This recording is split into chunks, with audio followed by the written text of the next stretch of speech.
Vamos continuar falando sobre o comando while, então, e vamos ver agora duas instruções muito importantes.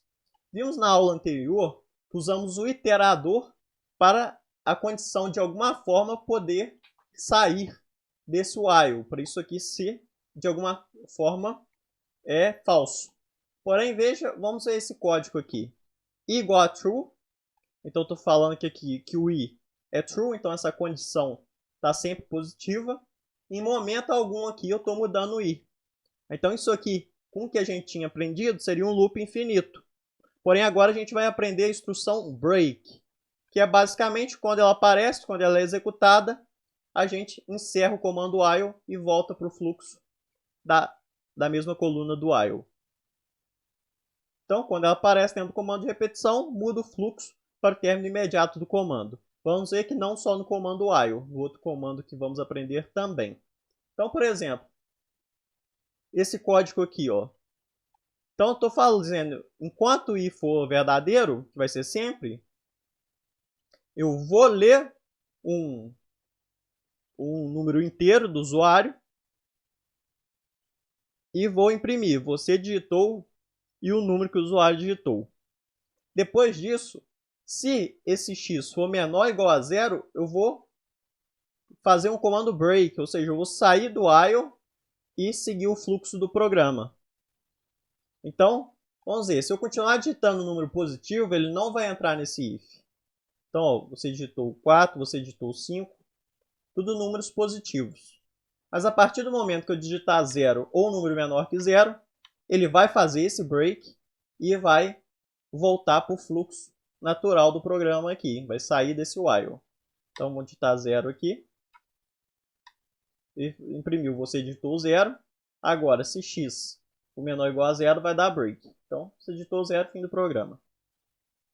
E temos também o comando continue.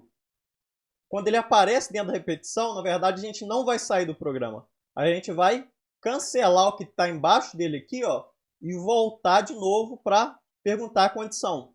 Então, apareceu o continue, a gente pula o que está debaixo dele e volta de novo para o while. Então, essa é a diferença do break para continue. Por exemplo, vamos ver esse programa aqui. Ó. Queremos somar todos os números pares. Então, o que a gente vai fazer? Enquanto for true, ele vai pegar números. A gente não sabe quantos números são. Então, enquanto for verdadeiro, a gente vai pegar os valores e vai verificar. Se ele for ímpar, a gente já não vai fazer mais nada. A gente vai pedir para ele digitar outro número, porque ímpar a gente não está interessado. Se for zero, a gente vai dar break, ou seja, a gente já não está interessado. Se for zero, vai encerrar a leitura. Então a gente sabe que terminou de digitar quando ele digitar zero. E se não for nem ímpar nem zero, vamos aumentar um contador que começou em zero, falando que tem um número par, ou seja, lemos mais um número par, e fazer soma ser igual a soma mais um número par que ele digitou. Depois, quando acabar tudo isso aqui, ou seja, quando ele digitar zero, vamos poder imprimir a média dos números pares, que vai ser a soma dos números pares dividido pela quantidade de números pares que a gente encontrar. Então, por exemplo, 4, 5, 4, 6, 6, 3. Então, ó, os números pares são 4, 4, 6, 6. A média aqui, no caso, seria 5, correto? Se ele ignorar o 5 e o 3. Então, como que a gente faz para entrar no break? Só digitar um x igual a 0. E a média aqui deu 5, da forma como a gente queria. Vamos ver agora um exemplo, um algoritmo sobre números primos, em que a gente pode usar o break para melhorar o código. Então, temos aqui, o usuário vai digitar um número, eu tenho que falar se o número é primo ou não. Então, o que a gente faz para saber se o número é primo? A gente tem que ver se ele é divisível entre 2 ou até ele menos 1.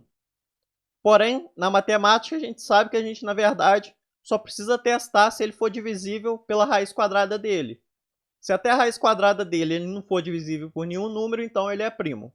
Então isso aqui é da matemática, é um conhecimento matemático que não tem a ver com programação. Então é interessante a gente decorar isso, para quem não sabe. Então, o que a gente vai fazer?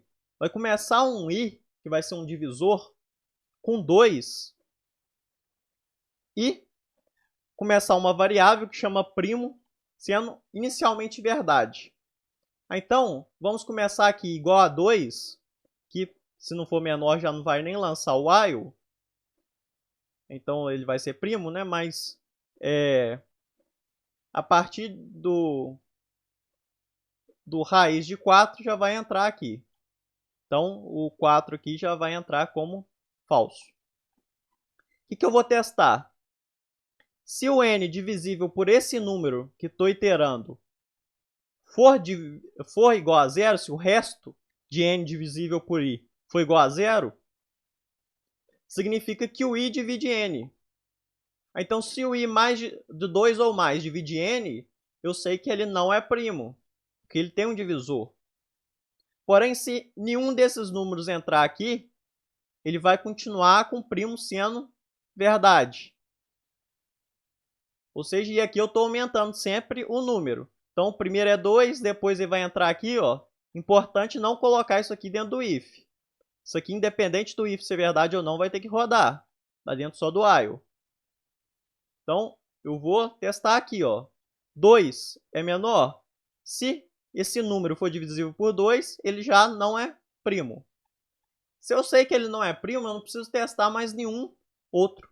Basta eu encerrar o while. Porque se ele for divisível por um número só, ele já não é primo. Então, só sair aqui do while.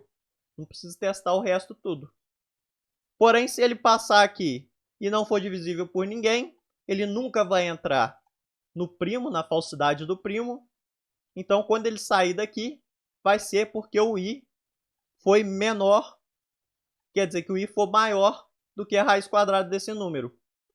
E quando o i é maior do que a raiz quadrada desse número, em momento algum tivemos uma divisão com resto zero, então a gente sabe que ele é primo.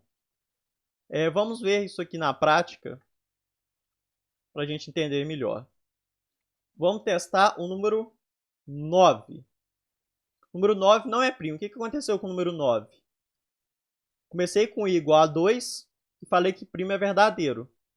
Quando i é igual a 2, isso aqui, ó, 9 dividido por 2 não dá resto zero. Então não entra aqui, faz i ser igual a 3. Enquanto, já que 3 é menor ou igual a raiz de 9, que é 3, então eu entro aqui. 9 dividido por 3 dá resto zero? Dá. Então significa o quê? Que o 9 não é primo. E encerro o comando aqui. Então, como isso aqui é falso, entrou como ele não é primo. Agora, se a gente digitar um outro número como 11, o número é primo. Por quê? Vai entrar aqui 11 dividido por 2 no começo. Não vai entrar aqui. 11 dividido por 3 não vai entrar aqui. E a raiz quadrada de 11 aqui não vai permitir entrar o 4. Então, como 2 e 3 não dividiram 11, e a raiz quadrada de 11 é menor do que 4, a gente já pode dizer que o 11 é primo. Então, esse algoritmo aqui envolve essa questão matemática, que a gente vai ter que decorar, para quem não tem decorado, e envolve isso aqui, de começar o iterador no 2, porque se eu começar no 1 aqui, ó, vai dar um problema. Todo n é divisível por 1. Então vai falar que ele é primo porque ele é divisível por 1. Mas a definição de primo não considera o 1. Considera somente se o número for divisível por 2 ou um número superior. Então aqui a gente tem que começar no 2 e fazer essa iteração. Ter cuidado com o iterador estar fora desse if, porque senão ele só vai entrar no if se isso aqui for verdade. Então vamos ter um loop infinito aí, caso isso aqui não seja verdade, porque eu nunca vou incrementar o i. E assim que eu terminei, que eu achei que ele não é primo, eu posso sair do while aqui, porque não tem necessidade de testar as outras oportunidades. Porque eu já sei que ele que vai dar falso aqui. Então basta eu verificar se ele é falso ou se não. Basicamente eu estou verificando aqui, ó. Se primo for verdadeiro, é sinal que ele nunca entrou aqui. Se ele nunca entrou aqui é porque terminou por causa dessa condição. Se o primo for falso, quer dizer que ele entrou aqui. Se entrou aqui, ele saiu do while por causa do comando break. Agora façam as listas de exercícios, porque é muito importante ter isso bem claro para os próximos tópicos. Até a próxima aula.